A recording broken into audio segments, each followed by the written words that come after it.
자, 오늘 성경 요한복음 11장 24절부터 35절까지 말씀입니다. 자, 요한복음 11장 24절서부터 35절 우리가 찬 목소리를 읽습니다. 마르다가 이르되 마지막 날 부활 때에는 다시 살아날 줄을 내가 아나이다. 예수께서 이르시되 나는 부활이요 생명이니 나를 믿는 자는 죽어도 살겠고 무릇 살아서 나를 믿는 자는 영원히 죽지 아니하리니 이것을 내가 믿느냐? 이르되 주여 그러하외다. 주는 그리스도시요 세상에 오시는 하나님의 아들이신 줄 내가 믿나이다. 이 말을 하고 돌아가서 가만히 그 자매 마리아를 불러 말하되 선생님이 오셔서 너를 부르신다 하니 마리아가 이 말을 듣고 급히 일어나 예수께 나아가매 예수는 아직 마을로 들어오지 아니하시고 마르다가 맞이했던 곳에 그대로 계시더라. 마리아와 함께 집에 있어 위로하던 유대인들은 그가 급히 일어나 나가는 것을 보고 곡하러 무덤에 가는 줄로 생각하고 따라가더니 마리아가 예수 계신 곳에 가서 배웁고 그 발 아래 엎드려 이르되 주께서 여기 계셨더라면 내 오라버니가 죽지 아니하였겠나이다 하더라. 예수께서 그가 우는 것과 또 함께 온 유대인들이 우는 것을 보시고 심령에 비통히 여기시고 불쌍히 여기사 이르시되 그를 어디에 두었느냐? 이르되 주여 와서 보옵소서 하니 예수께서 눈물을 흘리시더라. 아멘. 지금 성경은요, 주님을 믿는 것처럼 보이지만 실제로는 주님을 믿지 않는 사람들을 우리에게 보여주고 있어요. 지난주일에 우리는요, 불신앙에 사로잡힌 마르다의 모습을 보았습니다. 믿음을 헬라어로 피스티스라고 합니다. 피스티스, 이 단어는요, 확신의 영역보다 신실함의 영역이 훨씬 큰 단어예요. 신실하다는 것은요, 변하지 않는다는 겁니다. 마르다는요, 예수님을 극진히 잘 대접하던 사람이에요.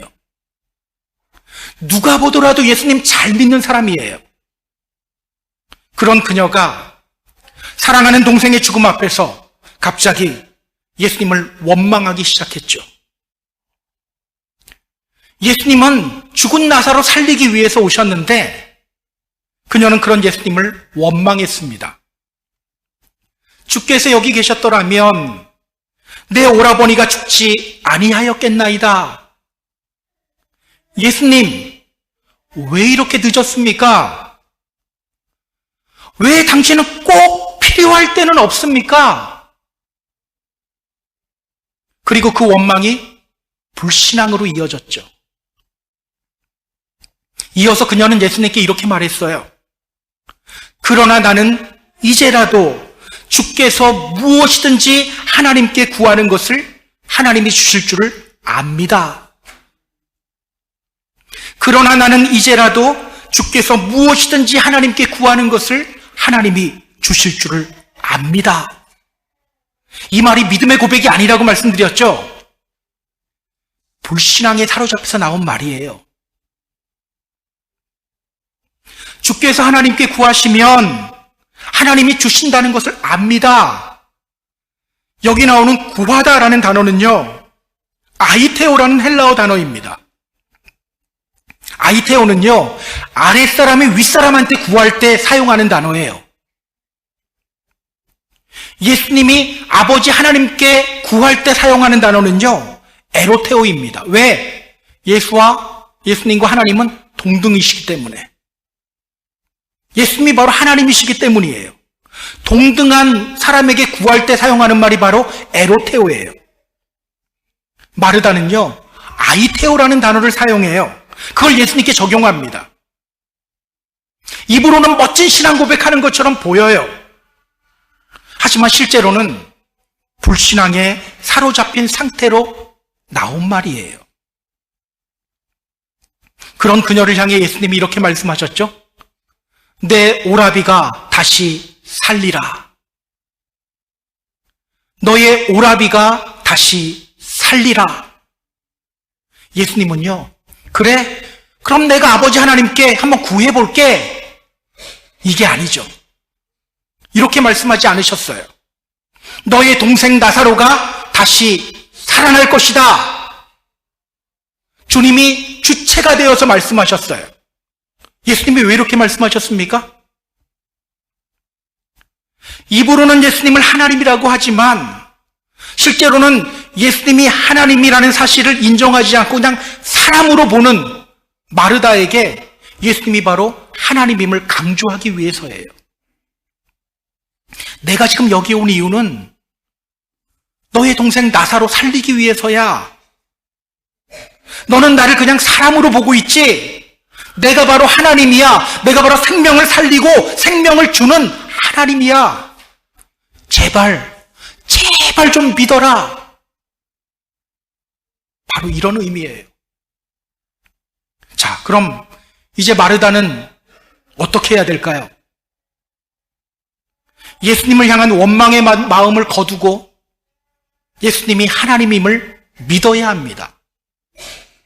예수님의 말씀대로 나사로가 다시 살아날 것을 믿어야 합니다. 자, 그럼 오늘 본문으로 들어갈게요. 24절 같이 읽습니다. 마르다가 이르되 마지막 날 부활 때에는 다시 살아날 줄을 내가 아나이다. 너의 동생 나사로가 다시 살아날 것이다. 예수님의 이 말씀에 그녀가 뭐라고 대답합니까? 예, 마지막 날 부활 때에는 다시 살아날 것을 제가 압니다. 마지막 날 부활 때에는 다시 살아날 것을 제가 압니다. 여러분, 지금 마르다의 태도가 바뀐 것 같아 보이세요? 지금 예수님은요, 나사로를 살리기 위해서 베다니에 오셨어요. 그리고 예수님이 그녀를 향해 말씀하셨습니다. 너의 동생 나사로가 살아날 거야. 그런데 그녀는 이렇게 대답합니다. 마지막 날 부활 때에는 다시 살아날 것을 제가 압니다. 지금 마르다가 믿는 것처럼 보이세요? 우리식으로 말하면요, 어느 세월에 다 기거예요. 지금 그녀는요, 예수님의 말씀을 믿지 못하고 있어요. 오히려 예수님의 말씀을 비꼬며 조롱하고 있죠. 저 뒤에 39절을 보면요, 이러한 마르다의 태도가 확실하게 드러나게 돼요. 예수님이 나사로의 무덤을 막고 있는 돌을 옮기라고 말씀하십니다. 그때 그녀가 예수님 옆에서 이렇게 말해요. 주여, 죽은 지 나흘이나 되었습니다. 벌써 냄새가 납니다. 내 동생 나사로 이미 죽었는데 무덤 문은 왜 열라고 합니까? 예수님, 쓸데없는 짓 하지 마세요. 우리가 다음 주일에 확인할 텐데요, 나사로의 무덤 앞에서 예수님이 눈물을 흘리실 때 유대인들은요, 예수님 보면서 이렇게 조롱합니다. 봐라, 저 예수가 나사로를 얼마나 사랑하는지. 그런데 그런 나사로가 죽었어. 맹인의 눈도 뜨게 한 사람이 왜 나사로는 죽지 않게 할 수 없었을까? 이렇게 조롱해요. 근데 예수님 잘 믿는 마르다도 똑같이 조롱해요. 무덤 문은 열어서 뭐합니까? 냄새나요. 예수님에 대한 원망이 불신앙으로 바뀌었고 결국 그녀는 예수님의 말씀에 조롱하고 비꼬고 있는 거예요. 여러분, 예수님 믿는 것처럼 보이지만 실제로는 예수님을 믿지 않는 사람들의 특징이 있어요. 말씀을 믿는다고 하는데 현재의 내 삶에 그 말씀이 적용되지가 않아요. 이분 믿어요. 내 삶에 적용되지가 않아요. 예전에 한 분이 저에게 와서 이런저런 사람들에 대해서 막 이야기를 하기 시작했어요. 그분은요, 평소에 자신이 주님을 잘 믿는다고 생각하는 분이었어요. 늘 자신이 구원받은 사람이라고 굳건히 믿는 분이었어요. 그래서 저도 그냥 자신 있게 이야기했어요. 그렇게 하면 안 돼요. 주님이 이렇게 말씀하시잖아요. 그런데 이렇게 반응하더라고요. 목사님, 그건 그거고요. 말씀은 말씀이고요. 내 기분 나쁜 건 기분 나쁜 거예요. 여러분, 이것이 바로 예수님을 믿는 것처럼 보이지만 실제로는 예수님을 믿지 않는 사람들에게 나타나는 특징이에요. 영생에 대한 믿음은 있다고 해요. 그런데 현재의 내 삶 속에서는 그 생명을 누리지 못해요. 천국 소망은 있다고 말합니다. 그런데요, 현재의 삶 속에서는 천국을 누리지 못해요. 그냥 지옥처럼 살아가요. 미래에 구원받을 거라는 확신은 있어요. 그런데 현재의 삶 속에서는 구원받은 사람으로서의 삶을 살아가지 못해요. 여러분, 왜 이런 현상이 나타나는지 아세요? 실제로는 영생에 대한 믿음도 없고 천국 소망도 없고 구원에 대한 확신도 없기 때문이에요. 스스로 주님 믿는다고 외치지만 실제로는 주님 믿는다고 생각하는 내 생각을 믿기 때문입니다. 그냥 미래에 자신이 구원받을 거라는 자기 체면 걸고 있는 거예요. 우리 한번 생각해 보세요. 한 운동선수가 있어요. 이 선수가 타임머신을 타고 미래로 가서 자신이 올림픽 때 금메달 따는 것을 봤어요. 봤다고 가정하는 거예요. 그걸 보고 나면 어떻게 될까요? 대충 훈련할까요? 아니죠. 더 열심히 훈련에 매진하게 됩니다. 매일매일의 고된 훈련이 기쁘게 느껴져요. 운동선수들이 하는 것 중에 식단 조절이 제일 힘들다고 말합니다. 그 식단 조절의 고통이 오히려 즐겁게 느껴질 거예요. 왜? 이 훈련의 끝에 금메달이 기다리고 있으니까. 마찬가지입니다. 정말 미래에 우리가 받을 구원의 완성을 본 사람들은요, 이 땅에서의 훈련이 기쁘고 즐거워요. 여러분, 노아가 120년이라는 긴 세월 동안 묵묵히 방주를 만들었던 이유가 뭘까요? 하나님의 심판의 메시지를 들었기 때문이죠. 하나님이 그와 그의 가족들을 살리신다는 것을 믿었기 때문이에요. 그래서 120년이라는 기간 동안 묵묵히 방주 만들 수 있었던 거예요. 기억하세요? 진짜로 주님을 믿는 사람들은요, 현재를 온전히 살아갑니다. 미래를 알기 때문에 현재를 온전히 살아가요. 구원받고 하나님 보좌 앞에서 찬송하게 될 나를 보기 때문에 현재의 나도 구원받은 사람으로서의 삶을 살아가게 되는 거예요. 여러분, 영생이란 단지 미래적인 개념만 있지 않습니다. 현재적 개념을 함께 포함하고 있어요. 요한복음 5장 24절 잠시 확인해 볼까요? 요한복음 5장 24절 예수님이 이렇게 말씀하셨습니다. 내가 진실로 진실로 너희에게 이르노니 내 말을 듣고 또 나 보내신 이를 믿는 자는 영생을 얻었고 심판에 이르지 아니하나니 사망에서 생명으로 옮겨졌느니라. 자, 예수님 말씀 듣고 예수님 믿는 사람들에게 어떤 일이 일어나요? 영생을 얻었고 심판에 이르지 아니하고 사망에서 생명으로 옮겨질 거다? 아니죠. 옮겨졌느니라 라고 선언하죠. 이미 영생을 얻었다고 선언합니다. 이미 사망에서 생명으로 옮겨졌다고 선언합니다. 때문에 여러분, 주님을 믿는 사람들은요, 이 땅에서도 영생하는 삶, 즉 생명 있는 삶을 살아갑니다. 우리가 부르는 찬송 중에 이런 가사의 찬송이 있죠. 나 이제 주님의 새 생명 얻은 몸. 우리 찬송을 불러볼까요?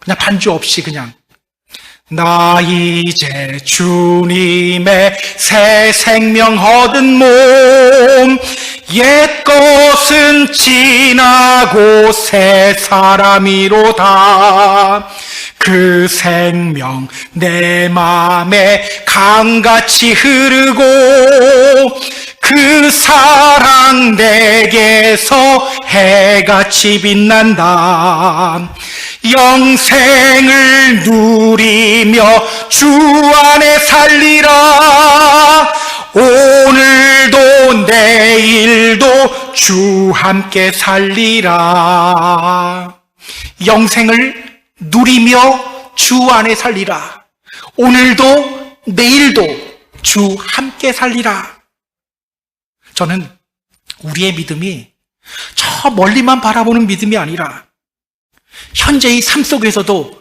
힘을 발휘할 수 있는 믿음이 되었으면 좋겠어요. 자, 마르다를 바라보는 예수님의 마음이 어땠을까요? 믿음의 성도인 마르다 안에 있는 불신앙, 그 불신앙을 보는 예수님의 마음이 어땠을까요? 예, 지금 예수님의 마음은요, 안타까워요. 자, 예수님이 그녀에게 뭐라고 말씀하시는지 볼까요?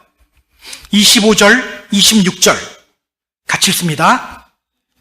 예수께서 이르시되 나는 부활이요 생명이니 나를 믿는 자는 죽어도 살겠고 무릇 살아서 나를 믿는 자는 영원히 죽지 아니하리니 이것을 내가 믿느냐? 이것을 너가 믿느냐? 마르다가 믿고 있다는 거예요? 믿지 않는다는 거예요? 믿지 않고 있다는 거죠. 지금 예수님은요, 그녀의 믿음 상태를 정확하게 지적하십니다. 그녀가 지금 불신앙에 사로잡혀 있는 상태라는 것을 정확하게 알려주셔요. 예수님이 그녀를 향해 이렇게 말씀하시죠. 나는 부활이고 생명이야. 나는 부활이고 생명이야. 자, 부활. 이 말이요, 헬라어로 아나스타시스라는 단어예요. 아나스타시스. 아나라는 말은 위로, 다시라는 뜻이고요. 스타시스라는 말은 스탠드, 서다라는 뜻이에요. 이 단어가 합쳐서 부활이에요. 따라서 부활이란 죽은 자리에서 다시 일어서는 겁니다. 부활이란 생명의 회복이에요. 자, 그러면 생명은 뭘까요? 자, 여기서 말하는 생명은요, 단순한 생물학적 생명이 아닙니다. 성경에서 말하는 생명은 두 가지 종류가 있어요. 육체적 생명을 의미하는 비오스라는 단어가 있고요. 또 영원한 생명을 의미하는 조에라는 단어가 있습니다. 여기 나오는 생명은요, 비오스가 아니라 조에예요. 조에. 영생을 의미합니다. 영생이란 죽지 않고 영원히 사는 게 영생인가요? 우리 언젠가 다 죽잖아요. 영생이란 하나님께 속한 생명이에요. 하나님께 속한 생명. 이런 대중노래 가사가 있죠. 내가 사는 게 사는 게 아니야. 내가 걷는 게 아니야. 내가 웃는 게 아니야. 목사가 설교 준비하다가 찬송이 생각나야 되는데 왜 자꾸 대중가요가 생각이 나죠? 여러분, 내가 사는 게 아니야. 이렇게 살아가는 것이 아니라 하나님과의 관계를 맺으면서 참 생명을 누리는 것, 이것이 바로 영생이에요. 예수님은요, 미래에는 나사로가 부활할 거라고 말하는 마르다에게 내가 나사로에게 부활 줄게, 생명 줄게, 이렇게 말씀하시지 않으세요. I am the resurrection and the life. 나는 지금 현재 부활이고 현재 생명이야. 지금 이 문장에서 포커스는요, M이에요. 현재형이에요. 내 동생 나사로가 얘 나중에는 부활할 줄로 제가 압니다. 아니, 나는 지금 부활이고 지금 생명이야. 지금 이렇게 말씀하시는 거예요. 자, 예수님이 이어서 마르다에게 이렇게 말씀하시죠. 나를 믿는 자는 죽어도 살겠고 무릇 살아서 나를 믿는 자는 영원히 죽지 않는다. 나를 믿는 자는 죽어도 살겠고 살아서 나를 믿는 자는 영원히 죽지 않는다. 이 말이 무슨 뜻일까요? 우리 지금 살아있는데 주님 믿고 있잖아요. 그럼 우리 안 죽겠네요? 그런 말은 아니겠죠. 지금 예수님이 말씀하시는 생명, 이 육체적 생명이 아니라고 말씀드렸죠? 영원한 생명이에요. 나를 믿는 자는 죽어도 산다. 이 말씀은요, 육체의 죽음이 그 사람의 존재를 끊거나 멸망시키지 못한다는 말이에요. 우리 육신이 죽었다고 끝이 아니라는 겁니다. 자, 무릇 살아서 나를 믿는 자는 영원히 죽지 않는다. 이 말씀은요, 우리가 주님을 믿는 순간 영생이 우리 안에서 시작된다는 말이에요. 제가 요한복음 5장 24절 다시 읽어드릴게요. 내가 진실로 너희에게 이르노니 내 말을 듣고 나 보내신 이를 믿는 자는 영생을 얻었고 심판에 이르지 아니하나니 사망에서 생명으로 옮겨졌느니라. 우리가 이미 사망에서 생명으로 옮겨졌다고 하죠. 여러분, 예수님이 마르다에게 왜 이 말씀을 하셨을까요? 지금 마르다가 어떤 상태입니까? 사랑하는 동생의 죽음으로 인해서 예수님 원망하다가 그녀 안에 있는 불신앙이 고개를 들고 나왔어요. 그리고 너희 동생 나사로가 살 것이다 라는 예수님 말씀 듣고 그녀는 그 말씀을 비꼬며 이렇게 말하고 있어요. 마지막 날 부활 때에는 다시 산다는 거 저도 그 정도는 알아요. 지금 그녀는요, 뭐에 사로잡혀 있냐면 육신의 죽음, 육신의 문제에 사로잡혀 있는 거예요. 그래서 생명이신 주님의 말씀이 들어오지 않는 거예요. 왜? 육신의 문제가 너무 크게 보이기 때문에 그녀는 사랑하는 동생의 죽음 앞에서 예수님을 원망하게 된 것이고요. 그 결과 그녀 안에 있는 불신앙이 고개를 들고 나온 거고요. 결국은 예수님이 하는 말씀을 비꼬고 있는 거예요. 예수님은요, 그런 그녀의 상태를 정확하게 지금 지적하신 거예요. 여러분, 우리 믿음은요, 눈싸움이에요. 제가 계속 강조합니다. 우리 믿음의 싸움은요, 눈싸움이에요. 누구를 주목하느냐의 싸움이에요. 왜 맨날 다른 사람들에게 그렇게 상처받습니까? 왜 상처받을까요? 사람 주목하니까. 주님은 믿음의 주요 온전하게 하시는 이인 예수 그리스도를 바라보라라고 말하는데 우리는 사람 바라보니까 맨날 상처가 되는 거예요. 왜 맨날 다른 사람의 단점이 보입니까? 여러분 눈에 다른 사람의 단점이 더 많이 보이세요? 그럼 심각하게 생각해 봐야 돼요. 왜 자꾸 단점이 보입니까? 사람을 주목하기 때문에. 그 사람을 붙잡고 가는 예수 그리스도를 봐야 되는데 그 사람은 약하지만 그 사람을 붙잡고 구원의 완성을 이루시는 우리 주님을 바라봐야 되는데 자꾸 사람 보니까 단점만 보이는 거예요. 왜 맨날 자신의 처지를 비관합니까? 환경과 상황만 주목하니까. 그 상황과 환경을 통해서 우리를 훈련시키시고 우리를 인도하시는 주님이 보이지 않고 자꾸 그 상황과 환경만 보기 때문에 자신의 처지를 비관하는 거예요. 여러분, 우리 자신에게 물어야 돼요. 오늘 내 눈은 어디를 향하고 있지? 지금 나의 눈은 어디를 향하고 있지? 우리 주님은 말씀하십니다. 그러므로 내가 너희에게 이르노니 목숨을 위하여 무엇을 먹을까 무엇을 마실까 몸을 위하여 무엇을 입을까 염려하지 말라. 그런즉 너희는 먼저 그의 나라와 그의 의를 구하라. 그리하면 이 모든 것을 너희에게 더하시리라. 우리를 향한 주님의 외침이에요. 우리 육신의 문제에만 사로잡혀서 주님 원망하며 불신앙을 보이는 삶이 아니라 생명의 근원이신 주님 바라보며 믿음 안에 거하며 주님 주시는 평화 속에 거하는 저와 여러분이 되었으면 좋겠습니다. 자, 이어지는 본문을 볼게요. 27절 같이 읽습니다. 이르되 주여 그러하외다. 주는 그리스도시요 세상에 오시는 하나님의 아들이신 줄 내가 믿나이다. 너무 안타깝지 않나요? 분명히 주님은요, 그녀의 믿음 없음을 지적하셨어요. 너 지금 믿음 없어. 근데 그녀의 대답을 한번 보세요. 주님, 제가 주님을 믿습니다. 주는 그리스도시요 세상에 오시는 하나님의 아들이심을 제가 믿습니다.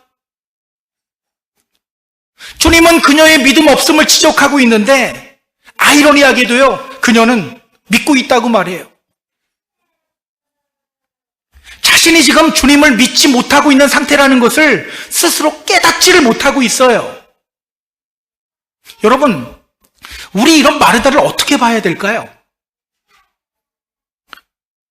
예수님 입장에서 보면 되게 뻔뻔했을 것 같아요. 우리 이런 마르다를 어떻게 봐야 될까요? 근데 여러분, 성경은요, 이런 사람들의 모습을 계속해서 우리에게 보여줘요. 여러분, 북이스라엘 사람들이 사실은 하나님 버린 적 한 번도 없어요. 그들은 때 되면 절기마다 다 예배드렸어요. 그런데 성경은 뭐라고 합니까? 그들이 하나님을 버렸다라고 말해요.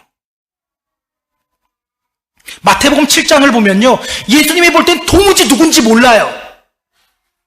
근데 정작 그들은 예수님을 보면 이렇게 말합니다. 주여, 우리가 주의 이름으로 선지자 노릇했습니다. 주의 이름으로 귀신도 쫓아냈습니다. 주님의 이름으로 많은 능력 행했습니다.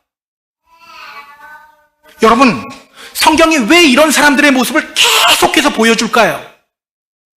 왜 보여줄까요? 이런 사람들이 많기 때문이죠. 믿는다고 착각하는 사람들이 너무나도 많기 때문입니다. 믿는다는 자기 생각을 믿는 사람들이 너무나도 많기 때문이에요. 그래서 여러분, 우리가 말씀 들으면서 나의 연약함을 볼 수 있다면 그게 복된 일이라는 걸 알아야 돼요. 말씀 들으면서 내 안에 믿음이 흔들리고 있구나, 이걸 볼 수 있는 사람은요, 매우 복된 사람이에요. 자, 28절 볼까요? 자, 28절 같이 읽습니다. 이 말을 하고 돌아가서 가만히 그 자매 마리아를 불러 말하되 선생님이 오셔서 너를 부르신다 하니. 자, 성경은 말합니다. 마르다가 이 말을 하고 돌아가서 가만히 그 자매 마리아를 불러 말했다. 선생님이 오셔서 너를 부르신다. 자, 여기 나오는 가만히라는 말은요, 이게 라스라라는 헬라어 단어거든요. 이 말은 secretly, 비밀스럽게라는 뜻이에요. 그녀는요, 비밀스럽게 동생 마리아를 부릅니다. 선생님이 너 불러. 그녀는 왜 비밀스럽게 동생 마리아를 불렀을까요? 자, 얼마 전 유대인들이 예루살렘에서 예수님 돌로 치려고 했죠. 근데 지난주에 우리가 봤어요. 그 유대인들이 지금 장례식장에 몰려와 있죠. 때문에 마르다는 마리아를 비밀스럽게 부른 거예요. 자, 그런데 여러분, 마르다가 예수님에 대한 호칭을 어떻게 사용하는지 한번 주목하세요. 뭐라고 부르죠? 뭐라고요? 선생님. 선생님. 앞에서 제자들도 그랬죠. 예수님을 향해 주여 주여 하다가는 예수님이 야, 우리 나사로의 집에 가자. 그러니까 랍비여, 방금도 유대인들이 돌로 치려고 했는데 그리로 가신다고요? 그들은 갑자기 예수님을 향해 랍비, 선생님이라고 불렀어요. 지금 마르다도 똑같아요. 당신은 하나님의 아들이신 줄 믿습니다 라고 해놓고 돌아서서 랍비래요. 선생님이래요. 이 장면을 통해서 우리가 알아야 될 것이 있어요. 여러분, 우리 안에 있는 불신앙은요, 이렇게 반드시 드러나요. 우리가 아무리 우리의 믿음을 포장해도 불신앙은요, 이렇게 반드시 드러나게 되어 있어요. 때문에 여러분, 우리가 믿음의 길 걸어가면서 이 믿음 생활하면서 끊임없이 던져야 하는 질문이 있습니다. 오늘 나의 말과 나의 행동을 통해 어떤 불신앙적인 요소가 나오고 있는가? 우리 이 질문 계속 던져야 돼요. 오늘 나의 말과 행동을 통해 어떤 불신앙적인 요소가 드러나고 있는가? 그 앞에서 주여주여 하다가 여자분들끼리 또 모여갖고 야, 늙으면 돈이 최고야. 막 이럴 때 많거든요. 왜 너무 다 찔리게 얘기했나요, 제가? 내 말을 통해, 내 행동을 통해 어떤 불신앙적인 요소가 나오고 있나? 이거 끊임없이 질문해야 돼요. 그냥 무턱대고 믿는다고 하지 말고 나의 삶에 어떤 불신앙적인 요소가 있는가 끊임없이 살펴야 됩니다. 여러분, 예수님이 왜 갑자기 마리아를 불렀을까요? 여러분, 주님 앞에 나를 솔직하게 드러내지 않으면요, 주님도 어쩔 수 없어요. 지금 예수님은요, 마르다와의 대화를 끝내는 거예요. 그리고 마리아와 대화하기 위해서 마리아를 찾은 거예요. 마리아는 어떤 사람입니까? 마르다가 예수님 대접한다고 막 분주하게 움직이고 있을 때 예수님의 발 아래 앉아서 말씀을 사모하고 말씀을 듣던 사람이 바로 마리아예요. 자, 그럼 그 마리아는 어떤지 우리 같이 확인해 보도록 할게요. 29절부터 32절까지 말씀. 자, 29절부터 32절 같이 읽습니다. 마리아가 이 말을 듣고 급히 일어나 예수께 나아가매 예수는 아직 마을로 들어오지 아니하시고 마르다가 맞이했던 곳에 그대로 계시더라. 마리아와 함께 집에서 위로하던 유대인들은 그가 급히 일어나 나가는 것을 보고 곡하러 무덤에 가는 줄로 생각하고 따라가더니 마리아가 예수 계신 곳에 가서 배웁고 그 발 아래 엎드려 이르되 주께서 여기 계셨더라면 내 오라버니가 죽지 아니하였겠나이다 하더라. 자, 예수님이 자신을 찾는다는 말을 듣고요, 마리아는 급히 일어나 예수님이 계신 마을 어귀로 달려가요. 그걸 본 유대인들은요, 급히 나가는 마리아를 보면서 또 이렇게 생각합니다. 아, 마리아가 곡하러 무덤에 가는구나. 그리고 함께 곡해야지. 그러고 따라가요. 근데 이런 장례 문화는 우리나라랑 비슷한 것 같아요. 우리나라도 장례식장에 가보면요, 슬픔을 아이고 아이고를 노래로 표현하는 분들이 많아요. 그래서 아이고 아이고 막 하는데 그걸 듣다 보면 저 곡이 노래를 의미하는 곡인지 슬픔을 의미하는 곡인지 헷갈릴 때도 있어요.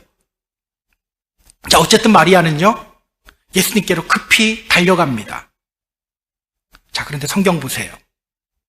예수님 보자마자 마리아가 어떤 말을 합니까? 주께서 여기 계셨더라면 내 오라버니가 죽지 아니하였겠나이다. 이 말 어디서 들어봤던 말 아닌가요? 누가 했던 말이죠? 마르다가 했던 말이잖아요. 마르다가 예수님 원망하면서 했던 말이죠. 근데 마리아도요, 똑같이 예수님을 향해 원망의 말을 쏟아냅니다. 사실 헬라어 성경을 보면요, 완전 똑같이 말하지는 않아요. 단어의 순서가 조금 바뀌어 있어요. 그래서 어떤 분들은 어떻게든 마리아를 좋게 보려고, 그래 마리아는 원망이 아니라 이게 믿음의 고백이었을 거야, 이렇게 해석하기도 하거든요. 아니요, 그렇지 않아요. 마리아도 마르다와 똑같이 예수님을 향해 원망하고 있는 거예요. 여러분, 이렇게 예수님 원망하는 마리아를 보면 어떤 생각이 듭니까?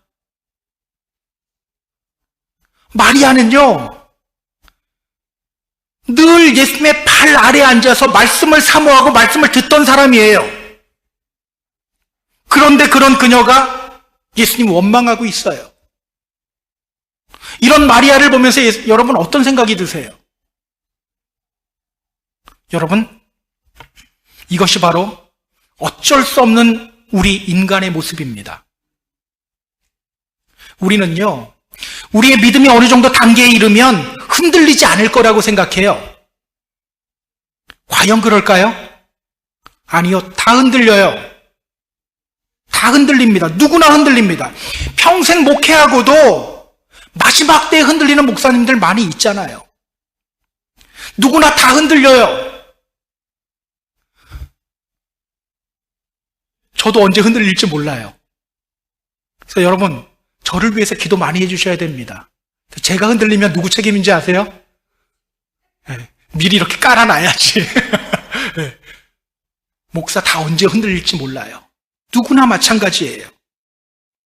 때문에 여러분, 이 믿음의 길은요, 그냥 그때그때 믿음 안으로 들어오는 싸움 싸우는 거예요. 믿음이 스테이블한 게 아니에요. 나가면 또 들어오고 또 나가면 또 들어오고, 이 싸움이 믿음의 싸움이에요. 이 싸움을 통해서 내가 다듬어져 가는 거예요. 때문에 여러분, 남들보다 말씀 더 들었고 말씀 조금 더 많이 안 듣고 교만할 필요도 없어요. 그렇게 말씀 많이 들어도 우리는 여전히 연약한 존재라는 것을 알아야 합니다. 계속해서 무너지는 존재가 우리 인간이라는 것을 알아야 돼요. 그래서 성경은 이렇게 말하잖아요. 그런즉 선줄로 생각하는 자 넘어질까 조심하라. 때문에 여러분, 나 자신이 믿음 밖에 있을 때 그것을 깨달을 수 있는 사람이 복된 사람인 거예요. 밖으로 덜 나가는 사람이 복된 사람이 아니라 나갔을 때 깨닫는 사람이 복된 사람인 거예요. 나는 이런 성령의 은사 받은 사람이다. 나는 이렇게 열심히 기도하는 사람이다. 이렇게 자기 믿음 자랑하는 사람보다 내가 믿음 밖에 있을 때 그것을 깨달을 수 있는 사람, 그 사람이 바로 복된 사람입니다. 우리 중에 믿음 자랑할 수 있는 사람 아무도 없어요. 여러분, 우리가 바울보다 믿음 좋을까요? 근데 바울도 뭐라고 말했냐면요, 내가 온전히 이루었다함도 아니라 난 그냥 달려갈 뿐이다라고 말해요. 근데 오늘날 우리 믿음의 성도님들은 뭐 이렇게 자랑할 게 많은지 모르겠어요. 믿음 자랑 너무 하고 싶어 해요. 바울도 나는 아직 이루지 못했다고 말하는데 우리는 맨날 다 이룬 것처럼 말해요. 여러분, 이루려고 하지 말고요, 내가 넘어졌을 때 내가 넘어졌구나 깨닫는 그 마음이 훨씬 복되다는 걸 우리가 알아야 돼요. 자, 우리 마리아를 보면서 예수님이 어떻게 반응하는지 살펴볼까요? 33절부터 35절까지 말씀입니다. 자, 같이 읽습니다. 예수께서 그가 우는 것과 또 함께 온 유대인들이 우는 것을 보시고 심령에 비통히 여기시고 불쌍히 여기사 이르시되 그를 어디에 두었느냐? 이르되 주여 와서 보옵소서 하니 예수께서 눈물을 흘리시더라. 오늘 예수님은요, 당신을 원망하며 우는 마리아를 바라봅니다. 그리고 그 옆에서 함께 아이고 아이고 곡하고 있는 다른 유대인들도 봅니다.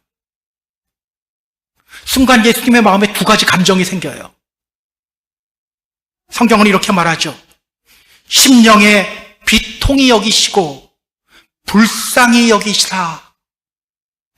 심령에 비통히 여기시고 불쌍히 여기다. 여기서 나오는 비통히 여기다라는 말은요, 엠브리마오마이라는 단어거든요. 엠브리마오마이, 이 단어가 슬퍼하다는 뜻이 아니에요. To have indignation on, 매우 분개하다라는 뜻이에요. 분개하다. 또 불쌍히 여기다, 이 말은요, 타라소라는 말이거든요.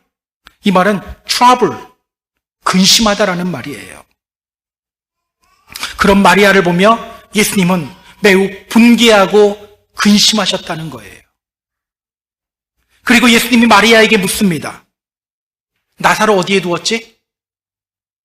마리아가 대답합니다. 주여 와서 보세요. 그리고 나사로의 무덤 앞으로 가신 예수님은 눈물을 흘리십니다. 눈물을 흘리셔요. 여러분, 오늘 예수님이 눈물을 흘리시는 이유가 뭡니까? 왜 예수님이 울고 계시죠? 나사로가 죽어서 슬퍼서 우는 걸까요? 확실히 그건 아니죠. 왜? 살리려고 오셨는데 왜 죽었다고 슬퍼하고 있습니까?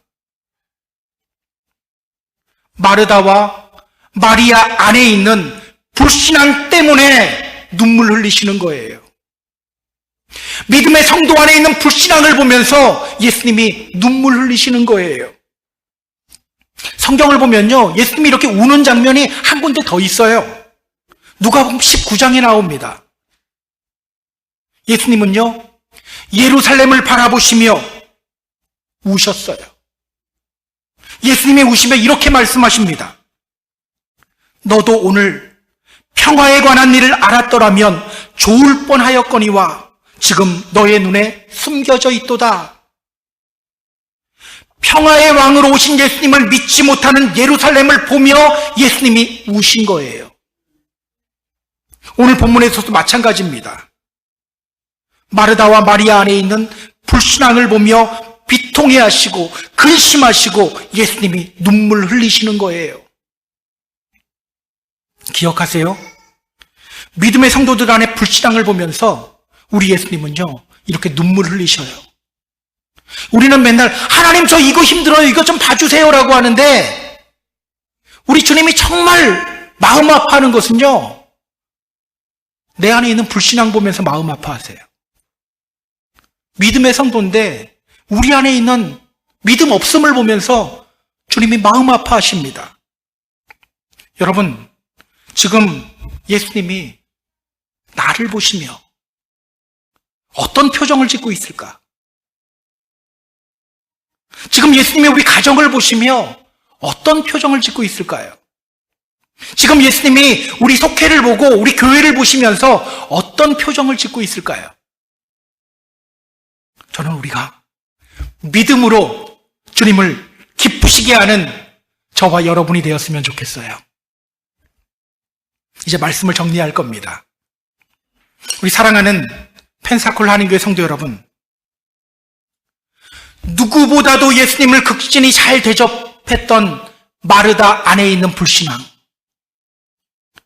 누구보다도 말씀 듣기를 사모하는 마리아 안에 있는 불신앙, 그리고 그것을 보며 눈물을 흘리시는 그 예수님의 모습, 우리가 좀 묵상해야 합니다. 오늘 우리 안에 있는 불신앙의 모습들을 과감히 치워버리는 저와 여러분이 되었으면 좋겠어요. 눈을 돌려 부활이요 생명이신 주님을 바라보시기 바랍니다. 우리가 겪는 시험이나 고난에 마음 빼앗기지 마세요. 주님을 바라보며 나는 주님을 믿습니다, 나는 믿네 고백하시기 바랍니다. 그냥 입으로가 아닌 마음을 다해서 나는 주님을 믿습니다라고 고백하는 이 시간이 되었으면 좋겠어요. 그렇게 주님을 미소짓게 만들고 영생을 누리는 저와 여러분이 되기를 주님의 이름으로 소망합니다. 그렇게 주님의 기쁨이 되고 믿음의 승리를 이루시는 저와 여러분이 되기를 주님의 이름으로 축복합니다. 축복합니다.